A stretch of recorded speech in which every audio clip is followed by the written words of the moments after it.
उस दिन जब तुमको भूख लगी हुई थी तो मैं दौड़ के कैंटीन तक गया था, भीड़ में घुस के तुम्हारे लिए 2 समोसे लेके आया था, लड़ झगड़ के। उस भीड़ में मुझे धक्का भी पड़ा, किसी ने मुझे पीछे से मार भी दिया, पर मैं आया। जब तुम्हारा फोन आता है तो मैं खाना खाता रहता हूँ, खाना छोड़ के तुमसे बात करता हूँ, सारी इंपॉर्टेंस तुमको देता हूँ। ये सब मत जताओ यार। बता के और जता के अगर कोई मिल रहा है तो वो प्यार थोड़ी है, वो तो वीक है।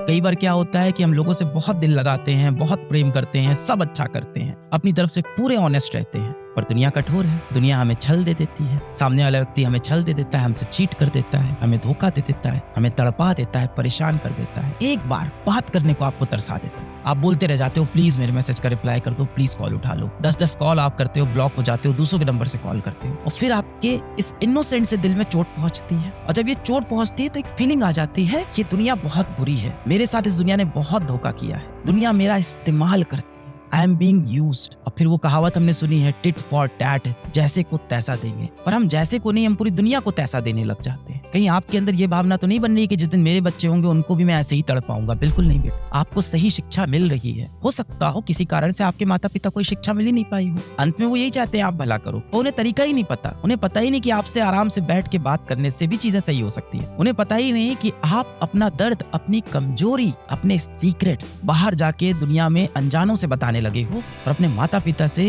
अपनी कमजोरी तक शेयर नहीं कर पा रहे हो, अपनी परेशानियां नहीं शेयर कर पा रहे हो। ये चीज वो रियलाइज ही नहीं कर पाते। बहुत ज्यादा उनकी बात दिल पे चोट करे तो छोड़ दिया करो, जाने दिया करो। हमारे ऊपर उनके अनेकों एहसान है, कह सकते हैं। हर जगह वो सही भी नहीं होते, ये मान लेते हैं, और मान लेते हैं कि वो गलत कह रहे हैं, इग्नोर एंड मूव अहेड। कोई भी चीज हो, माता पिता हो, कोई ऐसा व्यक्ति हो जिससे आपको बहुत प्रेम हो गया हो, कोई दोस्त हो जिससे बहुत गहरी दोस्ती हो गई हो, और वो उस तरह से बिहेव नहीं कर रहा है जैसा आप चाहते हो, तो कोई बात नहीं, उनकी बातों को दिल पे मत लगाओ, जस्ट इग्नोर। जवाब देना, लड़ाई करना, सामने वालों को नीचा दिखाना, इन सबसे बड़ी जो जीत होती है ना इंसान की, वो जीत होती है इग्नोर करना। इससे बड़ी कोई जीत नहीं है। सामने वाला व्यक्ति अगर आपको भाव नहीं दे रहा है, सामने वाला व्यक्ति यदि आपको समय नहीं दे रहा है, आपको महत्व नहीं दे रहा है, तो अब आप लड़ो नहीं। जाके उसे आप 5 पॉइंट मत बताओ कि मैंने तुम्हारे लिए क्या क्या किया है, मैंने तुम्हारे लिए कितने पापड़ बेले हैं, मैंने तुम्हारे लिए कितनी मेहनत की है। उस दिन जब तुमको भूख लगी हुई थी तो मैं दौड़ के कैंटीन तक गया था, भीड़ में घुस के तुम्हारे लिए 2 समोसे लेके आया था, लड़ झगड़ के। उस भीड़ में मुझे धक्का भी पड़ा, किसी ने मुझे पीछे से मार भी दिया, पर मैं आया। जब तुम्हारा फोन आता है तो मैं खाना खाता रहता हूँ, खाना छोड़ के तुमसे बात करता हूँ, सारी इंपॉर्टेंस तुमको देता हूँ। ये सब मत जताओ यार। बता के और जता के अगर कोई मिल रहा है तो वो प्यार थोड़ी है, वो तो वीक है। किसी के आगे गिड़गिड़ा के, उसके पैर पकड़ के,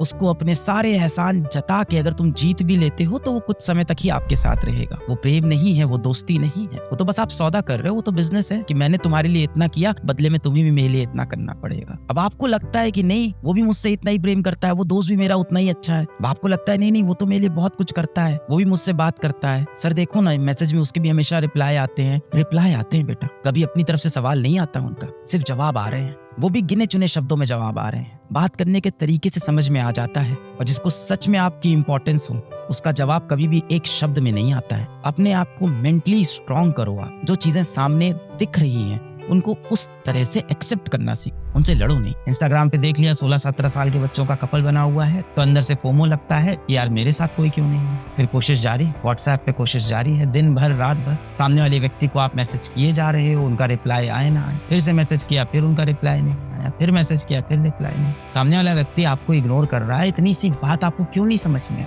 समझ में तो आ रही है, पर ये दिल है कि मानता नहीं। देखिए, जो इंद्रियों के वश में आप है ना, जीवन कहीं नहीं जाएगा आपका। एक व्यक्ति को आप मैसेज कर रहे हो, वो आपके मैसेज को इग्नोर करता है, आपको रिप्लाई नहीं करता है, बार बार आपको व्हाट्सएप पे दिखता है कि वो ऑनलाइन आया, आपको इग्नोर करके हर बार चला गया। क्या जरूरत है ऐसे व्यक्ति को आप मैसेज करें? अन्यथा मेरा तो ये मानना है कि अगर किसी व्यक्ति को हमेशा आप ही मैसेज करते हो, कभी पहला मैसेज वो नहीं करता है, तो ऐसे व्यक्ति से दिल ही क्यों लगाना है? जो व्यक्ति हमेशा खुद को आपसे श्रेष्ठ समझता हो, आप हमेशा उनके पीछे पड़े हुए हो, वो कभी आपको रिप्लाई भी नहीं करते हैं, और स्वयं तो वो कभी खुद से मैसेज कर ही नहीं रहे हैं आपको, पहला मैसेज हमेशा आपका हो।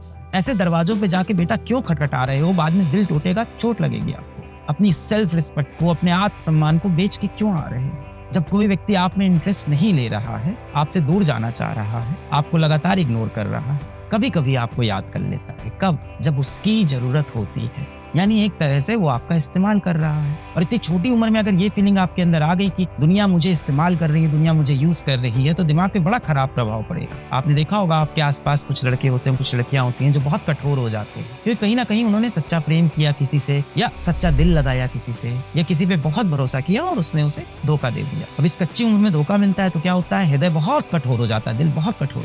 फिर आप कहते हो अब मैं भी इस दुनिया को सबक सिखाऊंगा, मैं भी सबका दिल तोड़ूंगा। एक साथ आप सोचते हो मैं 3-3 लड़कियों से बात करूंगा, जब कोई मेरे से लॉयल नहीं हुआ तो मैं किसी और से लॉयल क्यों हूँ। अब आप देखिए कैसे आप एक अच्छे इनोसेंट इंसान से एक शैतानी इंसान बन गए। क्यों इन सब चक्कर में आपको पड़ना है, क्यों किसी के पीछे आपको पड़ना है। जिस व्यक्ति के जीवन में आपका महत्व नहीं है उसके जीवन में घुसने की कोशिश क्यों करनी है। आपकी कोई सेल्फ रिस्पेक्ट नहीं है, आपका कोई आत्मसम्मान नहीं है। यदि आपके दिमाग में कोई ऐसा विचार आता है जो ये बोलता है कि अपने आत्मसम्मान को बेच दो, बदले में हमें स्वर्ग मिलेगा, उस विचार को वहीं छोड़ दीजिएगा। जीवन में आपके आत्मसम्मान से बड़ा कुछ नहीं है। भाई जो नकली लोगों, नकली दुनिया के पीछे आप पड़ गए हो ना, जो सोशल मीडिया पे आपको दिखती है, कितने लोग ने मेरी फोटो पे लाइक किया, कितने लोगों ने मेरी फोटो पे कमेंट किया, कितने लोगों ने मेरी फोटो को स्टोरी पे लगाया, कितने लोग मुझे इंस्टाग्राम पे फॉलो करते हैं, मेरे फॉलोवर प्रिया से ज्यादा हैं या प्रिया से कम रह गए हैं। ये जो नकली दुनिया में आप फंस गए हो, इससे आपको बाहर निकलना होगा।